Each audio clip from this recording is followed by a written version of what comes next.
CBSE world में आपका स्वागत है। क्लास 10th इकोनॉमिक्स का सेकंड चैप्टर जो कि है sectors of the Indian economy हम पढ़ रहे थे। यह हमारा फोर्थ पार्ट रहेगा। अगर पहले की वीडियो आपने नहीं देखी है तो नीचे डिस्क्रिप्शन में आपको प्लेलिस्ट का लिंक मिल जाएगा, वहां से जाकर आप पहले की वीडियो देख सकते हैं। तो इसमें हम पढ़ेंगे primary, secondary and tertiary sectors in India. तो इन तीनों सेक्टर्स के इंडिया में क्या रोल है उसके बारे में हम देखेंगे। तो ये पहला ग्राफ आपके सामने है, shows production of the goods and service in the three sectors. तो पहला ग्राफ आपको क्या दिखाता है? ये तीनों सेक्टर्स की जीडीपी के बारे में बताता है। जैसा कि जीडीपी हम पढ़ चुके हैं कि पूरे देश के अंदर जितने भी सामान बन रहे हैं उनका रेट, कितने रुपए के हैं वो सामान, उन सबको जोड़ लेंगे और कितनी सर्विस दी जा रही है उनका सारा पैसा हम जोड़ लेंगे, तो जितना आएगा उसी को हम जीडीपी कहते हैं। तो इन तीनों सेक्टर में जीडीपी का क्या है हम इसको देख लेते हैं। ये 1973 और 74 का आपको दिया हुआ है चार्ट। इसमें आप देख सकते हैं कि 73 और 74 सेशन के अंदर इंडिया की जीडीपी 500,000 करोड़ से कुछ ज्यादा थी। ये जो डाटा दिया आपको इन रुपीज इन करोड़ दिया हुआ है, तो आप देख सकते हैं ये 500,000 करोड़ से थोड़ा ऊपर यहां पर है, ये लेवल दिया हुआ है। और ये ब्लू वाला आपका ये प्राइमरी है, फिर ये रेड वाला सेकेंडरी है और ग्रीन वाला टर्शरी है। तो सबसे कम जो पैसा आ रहा था देश के अंदर वो सेकेंडरी के जरिए आ रहा था, देख सकते हैं वो पतला है। सबसे ज्यादा प्राइमरी के जरिए आ रहा था, उसके बाद टर्शरी और फिर लास्ट में सेकेंडरी से पैसा आ रहा था। अब 2013 और 14 का रिकॉर्ड देखिए, इसमें देखेंगे तो आपको पता चलेगा हमारी जीडीपी कहां पहुंच गई है। 55 लाख करोड़ से कुछ ज्यादा इतनी जीडीपी पहुंच गई है, जिसमें ज्यादातर देश में पैसा वो कहां से आ रहा है? टर्शरी सेक्टर से, उसके बाद सेकेंडरी सेक्टर से आ रहा है और सबसे कम पैसा देश के अंदर वो प्राइमरी सेक्टर से आ रहा है। ठीक है, तो ये पहला चार्ट हमको ये बताता है। You can see how the total production has grown over the 40 year. तो 40 साल के अंदर आप देख सकते हैं कि जो टोटल प्रोडक्शन है वो कितना बढ़ गया है। यानी पहले जो हम सामान बना रहे थे, वो सर्विस दे रहे थे, वो कितनी कम थी, 5 लाख करोड़ के आसपास थी और अब कितनी हो गई है? 55 लाख करोड़ से भी ज्यादा हो गई। तो 40 साल में इतना ज्यादा बढ़ गया है। What does the comparison between 1973 and 74 and 2013-2014 shows? तो इससे आपको क्या पता चलता है? What conclusion can we draw from the comparison? Let's find out. तो इस कंपेयरिंग हम क्यों दिखा रहे हैं, हम चार्ट में दोनों डाटा आपको क्यों दिखाया जा रहा है, तो उससे हमें क्या मिलेगा ये अभी हम देखते हैं इस टॉपिक के अंदर। Rising importance of the tertiary sector in production. तो टर्शरी सेक्टर की इंपॉर्टेंस कैसे बढ़ती जा रही है, कैसे वो इतना ज्यादा इंपॉर्टेंट होता जा रहा है। अगर प्रोडक्शन की हम बात करें, अब प्रोडक्शन क्या होता है? प्रोडक्शन में अगर कोई नया सामान बन रहा है तो या कोई सर्विस दी जा रही है, उसी को हम प्रोडक्शन कहते हैं। ठीक है, जनरल लैंग्वेज में अगर समझें। Over 40 years between 1973-74 and 2013-14, while production in all the three sector has increased, it has increased the most in the tertiary sector. तो सारे ही सेक्टर के अंदर प्रोडक्शन बढ़ा है। ठीक है, प्राइमरी भी बढ़ा है, सेकेंडरी भी, टर्शरी भी, लेकिन सबसे ज्यादा जो बढ़ोतरी हमको मिली है इसके अंदर, सबसे ज्यादा इंक्रीज जो मिला है वो टर्शरी सेक्टर के अंदर मिला है। As a result, in the year 2013-14, the tertiary sector has emerged as the largest producing sector in India, replacing the primary sector. तो उसके नतीजे में क्या हुआ है कि 2013 और 14 के सेशन में जो टर्शरी सेक्टर है वो सबसे ज्यादा आगे है प्रोडक्शन के मामले में, और उसने प्राइमरी सेक्टर को रिप्लेस कर दिया है। यानी सबसे ज्यादा पहले प्राइमरी सेक्टर से सामान बन रहा था, सबसे ज्यादा पैसा हमको प्राइमरी सेक्टर से आ रहा था, लेकिन अब क्या है 2013 और 14 का रिकॉर्ड देखें तो टर्शरी से सबसे ज्यादा पैसा आ रहा है। Why is the tertiary sector becoming so important in India? क्यों इतना इंडिया के अंदर इंपॉर्टेंट होता जा रहा है ये tertiary sector? There could be several reasons. तो इसके बहुत सारे रीजंस हो सकते हैं। First, in any country several services. तो पहली चीज क्या है, पहला रीजन क्या है कि किसी भी कंट्री के अंदर कुछ सर्विसेज है, जैसे कि हॉस्पिटल हो गया, एजुकेशनल इंस्टीट्यूशंस हो गया, post telegraph service, police station, court, village administrative office, municipal corporation, defence, transport, bank, insurance companies etcetera required. तो ये सारी चीजें हमने पढ़ी, हर जगह इसकी जरूरत पड़ती है। और ये सब क्या है जो हमने पढ़ा, ये सारा टर्शरी सेक्टर के अंदर आता है। ये लोग कुछ बना नहीं होते, पुलिस स्टेशन से कोई सामान नहीं बन रहा होता, ना ही पोस्ट ऑफिस से, ना ही ट्रांसपोर्ट से, ना बैंक से, ना हॉस्पिटल से, यहां से कुछ सामान नहीं बन रहा होता, बल्कि सर्विस मिलती है। तो ये सारी चीजें हमको हर देश के अंदर बहुत जरूरी होती है। These can be considered as basic services. तो ये सारी वो सर्विसेज हैं जो हमारी बेसिक है, यानी इसके बगैर काम नहीं चल पाएगा। In a developing country the government has to take responsibility for the provisions of these services. तो वो देश जो डेवलप हो रहा है वहां पर सरकार को यह कदम उठाना पड़ेगा कि इन सारे जो ऊपर हमने पढ़ा है उसके लिए ऐसा कोई सिस्टम बनाए, ऐसा कोई इंतजाम करे जिससे ये सारे जो सर्विस के डिपार्टमेंट्स हैं वो इंप्रूव हो सके। अच्छे हॉस्पिटल बनाए, अच्छे एजुकेशन वाले इंस्टीट्यूट बनाए, स्कूल कॉलेज अच्छे बनाए और क्राइम को रोकने के लिए अच्छा पुलिस वाला सिस्टम बनाए। तो ये सारी चीजें सरकार की जिम्मेदारी होती है, वो देश जहां डेवलप हो रहा हो। तो हमारा देश भी डेवलप हो रहा है, डेवलपिंग कंट्री है हमारा, तो यहां पर इसीलिए इतनी ज्यादा जोर दिया जा रहा है इन सारी चीजों पर। तो सीधी सी बात है, जब हम इतनी मेहनत करेंगे, सरकार इसको सपोर्ट करेगी तो टर्शियरी सेक्टर बढ़ेगा। तो पहला रीजन तो ये हो गया। Second, the development of agriculture and industry leads to the development of services such as transport, trade, storage and the like as we have already seen. तो दूसरा रीजन क्या है कि हमारे यहाँ जो एग्रीकल्चर डेवलपमेंट हुआ है और जो इंडस्ट्री में डेवलपमेंट हुआ है उसकी वजह से भी हमारा टर्शियरी सेक्टर में डेवलपमेंट हुआ है।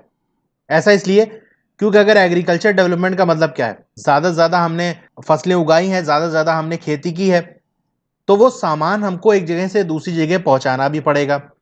यानी या तो हमें फैक्ट्री तक पहुंचाना पड़ेगा या तो उसे मार्केट तक पहुंचाना पड़ेगा। तो उसके लिए गाड़ी की जरूरत पड़ेगी, यानी ट्रांसपोर्ट की जरूरत पड़ेगी।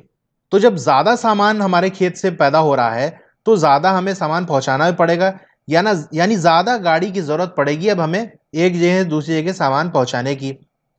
तो ट्रांसपोर्ट किस कैटेगरी में आता है? टर्शरी के अंदर आता है, तो ये भी बढ़ेगा।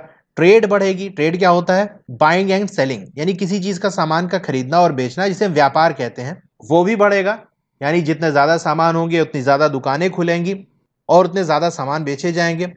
स्टोरेज भी बढ़ेगी। सामान ज्यादा तो उसको स्टोर करना पड़ेगा, कहीं रखना पड़ेगा, तो स्टोरेज भी टर्शरी के अंदर आता है, वो भी बढ़ेगा। तो दूसरे रीजन से हमें यह पता चला कि अगर प्राइमरी और सेकेंडरी सेक्टर यानी एग्रीकल्चर और इंडस्ट्री में अगर इंप्रूवमेंट होगी, वो आगे बढ़ेगा, वो डेवलप होगा, तो टर्शरी को भी बढ़ना पड़ेगा। यानी टर्शरी ऑटोमेटिकली वो सही बढ़ जाएगा आगे। Greater the development of the primary and secondary sector, more would be the demand for such services. तो जितना ज्यादा डेवलपमेंट होता जाएगा प्राइमरी और सेकेंडरी सेक्टर के अंदर, तो टर्शरी की डिमांड उतनी ज्यादा बढ़ती जाएगी, यानी हमको ज्यादा सामान पहुंचाना है।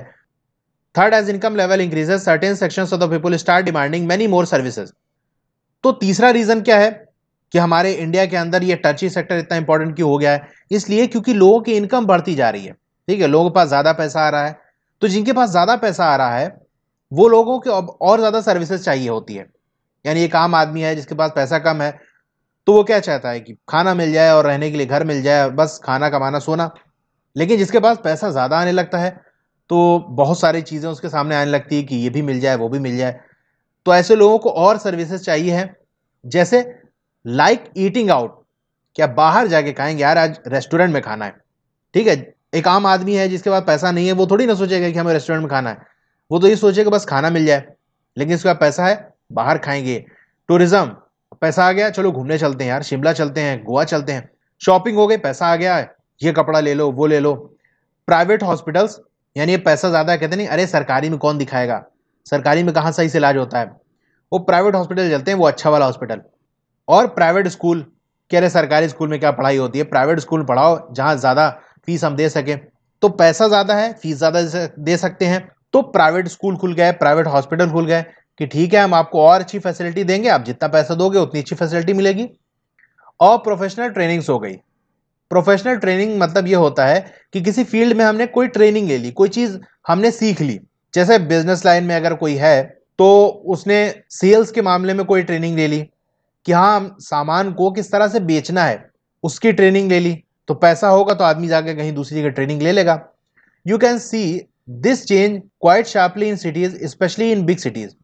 देख सकते हैं कि ये जो बदलाव आया है, यानी ज्यादा डिमांड लोगों की बढ़ गई है बाहर खाने की, घूमने की, शॉपिंग करने की, ये शहरों के अंदर ज्यादा बढ़ी है। खासतौर से जो बड़े शहर हैं उनके अंदर ये चीजें ज्यादा बढ़ी हैं। Fourth, over the past decade or so, certain new services such as those based on the information and communication technology have become important and essential.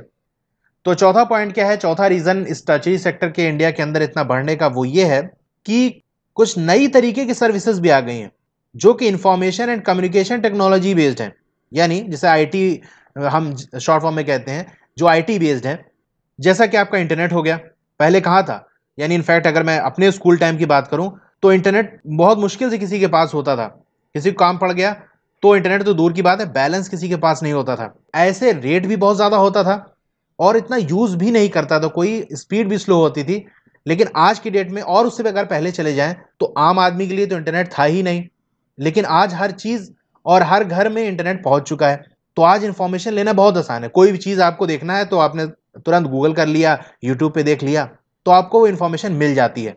तो ये नई तरीके की सर्विस है जो बहुत तेज़ी से बढ़ी है और ये आज के टाइम में हमारे लिए बहुत ज़्यादा ज़रूरी हो गई है। अगर एक दिन इंटरनेट बंद हो जाए तो कितनी प्रॉब्लम होती है, और जब था ही नहीं तो the production of these services has been rising rapidly. तो इनका प्रोडक्शन ज़्यादा बढ़ता चला जा रहा है। यानी जैसे इंटरनेट की अगर हम बात करें, ज़्यादा इंटरनेट चलाने वाले लोग हो गए हैं, तो जितना ज़्यादा लोग बढ़ेंगे उतना ज़्यादा ही सर्विस भी ज़्यादा बढ़ाई जाएगी, और जो इंटरनेट प्रोवाइड करने वाले कंपनियां हैं वो भी ज़्यादा लोगों को रखेंगी ताकि कंट्रोल कर सके चीज़ों को।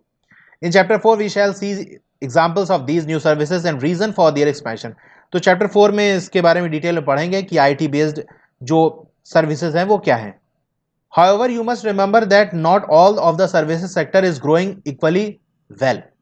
लेकिन आपको ये बात याद रखनी चाहिए कि सर्विस सेक्टर के अंदर हर तरीके की सर्विस नहीं बढ़ रही है। जैसा कि हमने देखा कि आईटी सेक्टर बहुत तेजी से बढ़ रहा है, इंटरनेट यूजर बढ़ रहे हैं, ठीक है, कम्युनिकेशन सिस्टम बढ़ रहा है, ज्यादा लोग फोन पे बात कर रहे हैं। पहले कहाँ होता था, लोग घड़ी दे के बात करते थे, 2 मिनट हो गया बस करो हो गया। तो लेकिन आज कितना है, 1 घंटा 2 घंटा बात कर रहे हैं, कुछ नहीं है। तो ये सारी तो बढ़ रही है, इसमें जॉब भी बढ़ रही है, इसमें लोगों की सैलरी बढ़ रही है, कंपनी को ज्यादा प्रॉफिट हो रहा है। लेकिन सर्विस सेक्टर में कुछ और भी तरीके की सर्विस हैं जो उतना ज्यादा ग्रो नहीं कर रही हैं, यानी उनकी कंडीशन पहले ही जैसी है। Service sector in India employees many different kinds of people. तो सर्विस सेक्टर में बहुत अलग अलग तरीके के लोग हैं जो काम कर रहे हैं।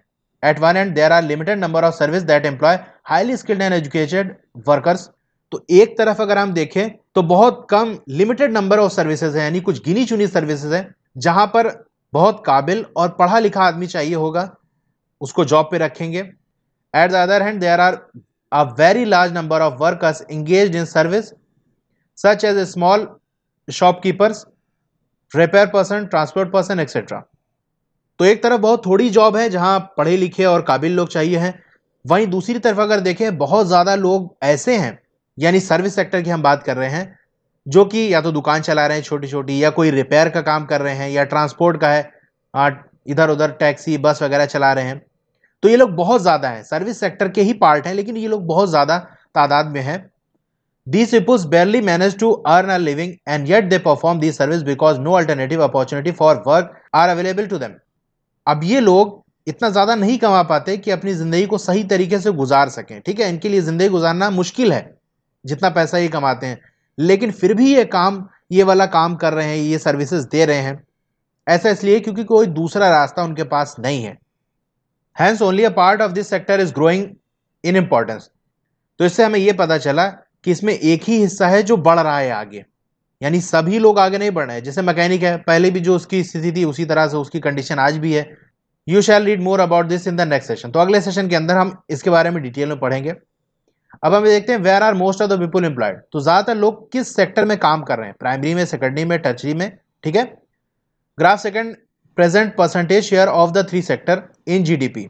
तो ये हमारे सामने ग्राफ 2 है, इसमें दिखाया गया है share of the sector and the GDP percentage में, ठीक है। 100% में कितना क्या शेयर है, मैं सिंपल इसको और आसान कर देता हूं कि मान ले अगर देश में 100 रुपए की कमाई हुई, ठीक है, तो प्राइमरी से 40 रुपए की कमाई हुई और सेकेंडरी से कितना हुई, 40-50% कितना हो गया, 10 हो गया, और ये 50 हो गया, ठीक है।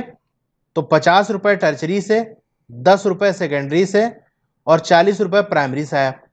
2013-14 का रिकॉर्ड देखें तो मान लीजिए 2013-14 के अंदर 100 रुपए देश के अंदर आए, देश की कमाई 100 रुपए हुई, तो लगभग 10 हम मान लेते हैं इसको भी, ठीक है, 10 रुपए हमारा प्राइमरी से आया और ये कितना हो जाएगा, ये 20 हो जाएगा, ठीक है, मान लेते हैं करीब करीब थोड़ा सा, 20 इससे हुआ, और 70 रुपए कहां से आया, टर्चरी से। टर्चरी से कितना आया, 70। तो आप देख सकते हैं टर्चरी की कमाई बढ़ी है, वहीं प्राइमरी की कमाई कितनी घट गई है। परसेंटेज शेयर की यहां बात हो रही है, ठीक है, वैसे तो बढ़ा है, कमाई बढ़ी है, लेकिन अगर परसेंटेज हम निकालें तो उसमें आप देख सकते हैं प्राइमरी का 40% से 10% हो गया है, और सेकेंडरी का बढ़ा है, और टर्चरी का सबसे ज्यादा बढ़ा है। Okay, now you can directly see the changing importance of the sector over the 40 year. तो आप देख सकते हैं कितना इंपॉर्टेंस बदला है। ये जो पहले प्राइमरी ज्यादा इंपॉर्टेंट था वो अब टर्चरी ज्यादा इंपॉर्टेंट हो गया इन 40 सालों में। A remarkable fact about India is that while there has been a change in the share of the three sectors in the GDP, a similar shift has not taken place in the employment. तो एक बात note करने की वो ये है कि GDP share के अंदर चेंजेस जरूर आए हैं, लेकिन एम्प्लॉयमेंट में उस तरीके की शिफ्टिंग नहीं आई है। यानी एम्प्लॉयमेंट अभी भी प्राइमरी में ज्यादा लोग काम कर रहे हैं।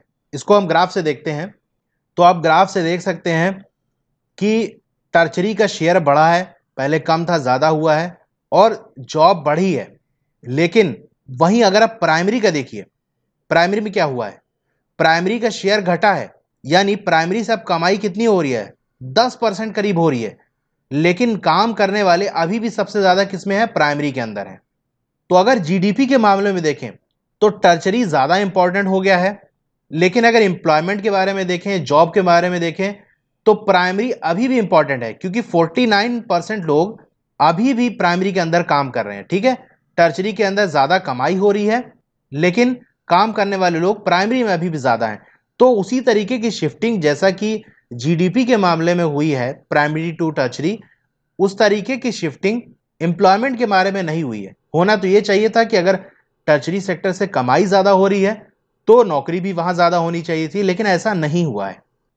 Graph 3 shows the share of the employment in the three sectors in 19 year हम ग्राफ देख चुके हैं। The primary sector continues to be the greatest employer even now. तो अभी भी प्राइमरी सेक्टर के अंदर सबसे ज्यादा नौकरी है, यानी सबसे ज्यादा काम करने वाले लोग अभी भी प्राइमरी के अंदर ही हैं, जबकि कमाई प्राइमरी से बहुत ज्यादा कम हो गई है। और दूसरे सेक्टर से हम कंपेयर करें तो why didn't a similar shift out of primary sector happened in the case of employment. तो ऐसा क्यों नहीं हुआ कि जैसा कि जीडीपी में शिफ्टिंग हुई वैसा एम्प्लॉयमेंट के बारे में क्यों नहीं हुई, कि प्राइमरी से ज्यादा टर्चरी में लोग काम करने वाले हो जाते हैं।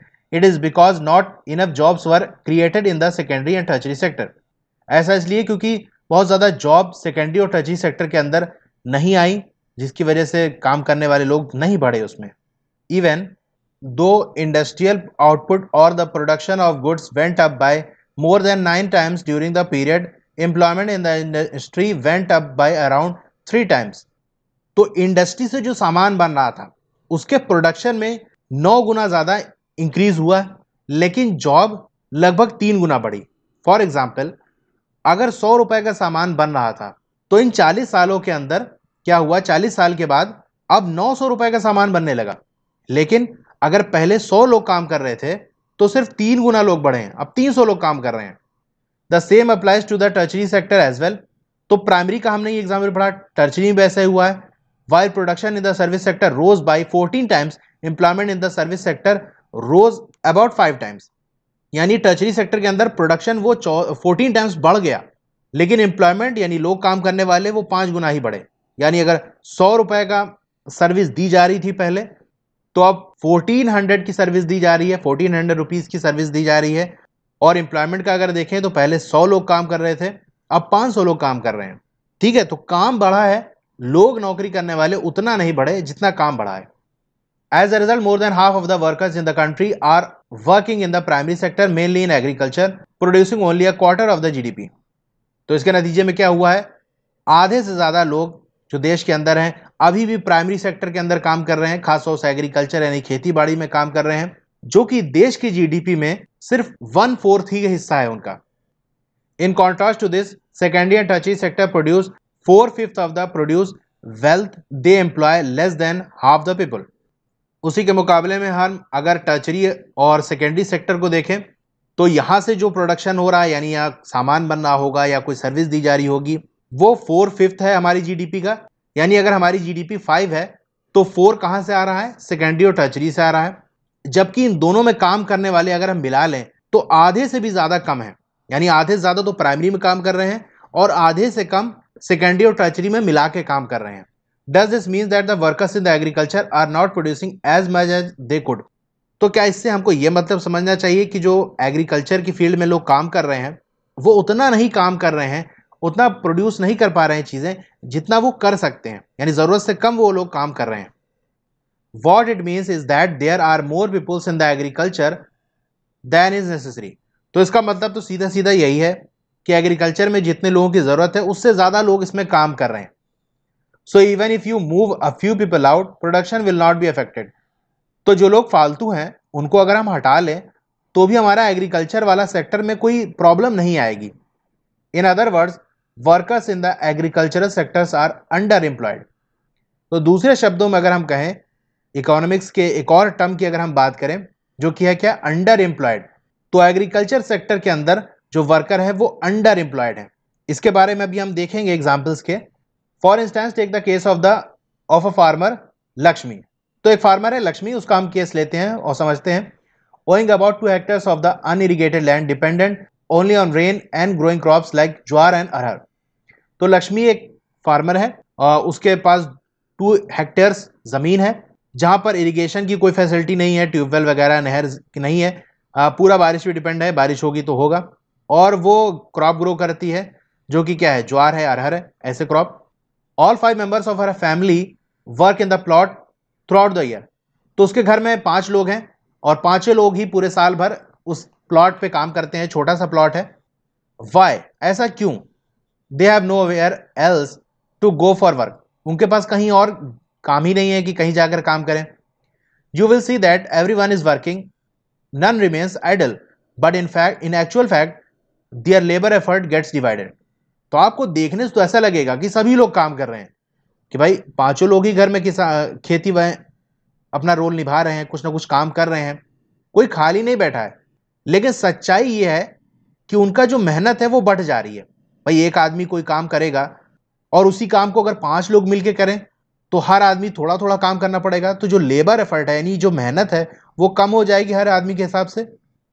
Each one is doing some work but no one is fully employed. तो हर आदमी कुछ ना कुछ काम कर रहा है कि 2-3 घंटा चलो एक एक आदमी दे दिया, लेकिन पूरी तरह से काम नहीं कर रहे हैं, फुल एम्प्लॉयड नहीं है। This is the situation of under employment. तो इसी कंडीशन को हम कहते हैं कि ये अंडर एम्प्लॉयमेंट है, where people are apparently working but all of them are made to work less than their potential. तो इसी कंडीशन को हम अंडर एम्प्लॉयमेंट कहते हैं, जहां पर देखने से तो लगता है सभी लोग काम कर रहे हैं, लेकिन जितना वो काम कर सकते हैं उससे कम काम कर रहे हैं। अगर 3-4 घंटा काम किए और एक आदमी नॉर्मल 6 to 8 आवर्स काम कर सकता है आराम से, तो अगर 3-4 घंटा काम कर रहा है तो इसका मतलब बाकी 3-4 घंटे में तो वो कुछ काम ही नहीं कर रहा है। तो इसीलिए इसको अलग से कैटेगरी में हम रखे हैं, under employment. This kind of under employment is hidden in contrast to someone who does not have a job and is clearly visible as unemployed। तो इस तरह के जो अंडर एम्प्लॉयमेंट वाले लोग हैं ये छुपे हुए रहते हैं, यानी देखने से तो लगेगा हाँ काम कर रहे हैं, भाई हम खेत में कुछ काम कर रहे हैं, लेकिन असल में वो जितना काम उनको करना चाहिए था, जितने टाइम तक या जितना काम वो कर सकते हैं उतना काम नहीं कर रहे हैं। वहीं एक आदमी जिसके पास कुछ जॉब नहीं, वो तो दिखता है कि भाई इसके पास कुछ काम नहीं है, कुछ नहीं कर रहा है। लेकिन ये लोग जो अंडर एम्प्लॉयमेंट है यानी अंडर एम्प्लॉयड है, ये कुछ काम करते हैं लेकिन उतना नहीं करते जितना करना चाहिए। Hence it is also called disguised unemployment। इसीलिए हम इसको क्या कहते हैं, इस अंडर एम्प्लॉयमेंट को डिस्गाइज्ड अनएम्प्लॉयमेंट। डिस्गाइज्ड मतलब भेष बदल देना, रूप बदल देना, यानी ये भी एक तरीके की अनएम्प्लॉयमेंट है, यानी ये भी कुछ काम नहीं कर रहे हैं लेकिन बस रूप बदला है। Now supposing a landlord Sukhram comes and hires 1 or 2 members of the family to work on his land. अब मान लो कोई लैंडलॉर्ड है सुखराम, वो आया और 1-2 लोगों को अपने साथ ले गया कि चलो यहाँ क्या बैठे हुए हो, हमारे साथ चलो काम करो। Lakshmi family is now able to earn some extra income through wages. तो ये जो 2-3 लोग या जो भी लोग यहाँ से कम हुए हैं वो कहीं और जाकर यानी सुखराम के फील्ड में काम करेंगे या और भी जो काम दे वो करेंगे, तो वहां से भी कुछ पैसा आएगा, तो कुछ एक्स्ट्रा कमाई हो जाएगी। Since you do not need 5 people to look after that small plot, 2 people moving out does not affect production on their farm. तो चूंकि एक छोटी सी जमीन, छोटे से प्लॉट पे आपको 5 लोगों की जरूरत नहीं है, तो अगर 2 लोग दूसरी जगह काम कर लेते हैं जाकर, तो आपके इस फार्म में यानी इस खेती में कोई नुकसान नहीं होगा। In the above example 2 people may move to work in factory. तो दूसरे एग्जाम्पल जो हमने ऊपर एग्जाम्पल अभी देखा, तो उसमें यह हो सकता है कि 2 लोग को जो वो लेकर गया है वो किसी फैक्ट्री में काम करने लगे। Once again the earning of the family would increase and they would also continue to produce as much from their land. तो एक बार फिर से जो फैमिली की इनकम है वो बढ़ जाएगी, क्योंकि 2 लोग अब बाहर जाके भी काम कर रहे हैं, वहां से भी कुछ पैसा कमाएंगे और लैंड से जो मिल रहा है वो तो मिलेगा ही, उसके अलावा और पैसे आ जाएंगे। There are lakhs of farmer like Lakshmi in India. तो लक्ष्मी जैसे लाखों फार्मर हमारे देश के अंदर हैं, जहां पूरा परिवार किसी प्लॉट पे काम करता है, जबकि उतने लोगों की जरूरत नहीं है, लेकिन दूसरा कोई काम ही नहीं है, तो क्या करें?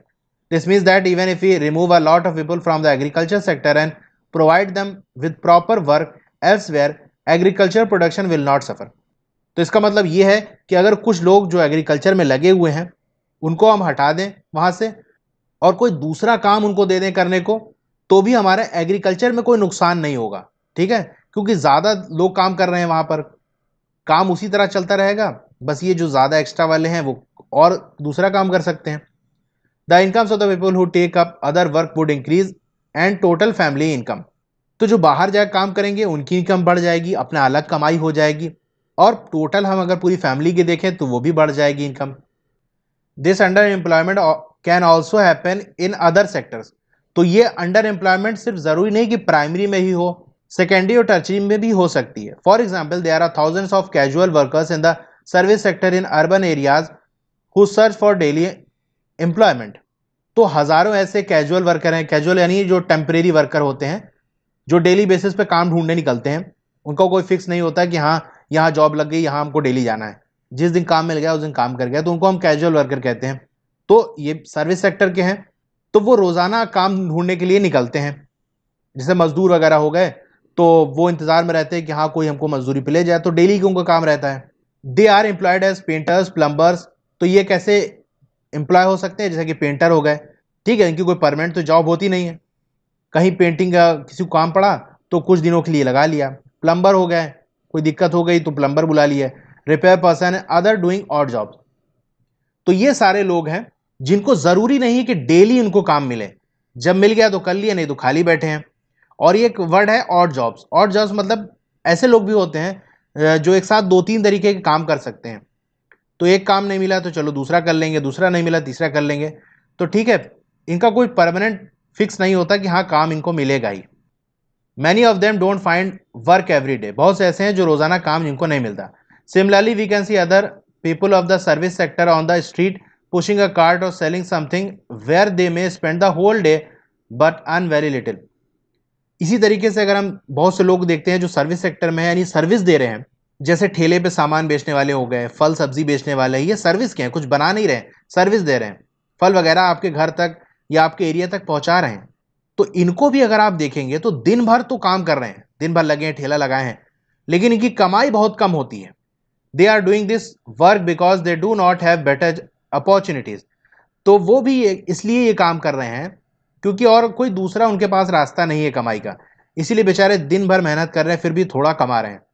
ओके, तो ये टॉपिक यही खत्म होता है। आपको वीडियो कैसी लगी कमेंट करके ज़रूर बताइए, अच्छी लगी हो तो लाइक ज़रूर करिए और अपने दोस्तों में से शेयर करिए, और चैनल को सब्सक्राइब नहीं किया है तो सब्सक्राइब करके उसके बगल में जो बेल आइकन है उसको दबा दीजिए। Okay, thank you.